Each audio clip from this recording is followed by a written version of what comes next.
My goal for tonight is that people were able to network, build relationships with the other designers and industry partners, and I hope that with Tommy's presentation they learned about the different techniques and applications for mineral paint and lime wash, interior and exterior, and it's going to spark inspiration for using these products on different projects that they have coming up in the future.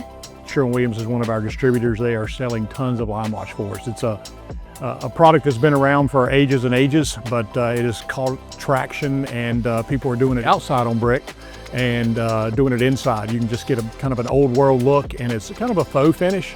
Lime wash is extremely DIY friendly. It does not jump out of the can onto the wall, whether it's a brick house or interior on sheetrock looking like that. You have to work at it a little bit, but just through practice of applying the product and figuring out what kind of look you want, it's relatively easy to do. It's probably one of the hottest trends we have going on right now. I think it's something that a lot of people don't know about, and I think tonight really showed how much interest there is in, the market for something different other than just painting your brick.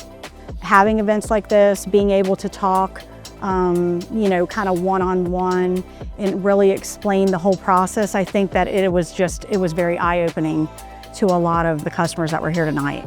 So I am extremely thankful for my partnerships with Triangle Brick and KEIM, the event, the amount of people that showed up, the interaction, the questions, the outcome, and people asking, hey, when's the next one?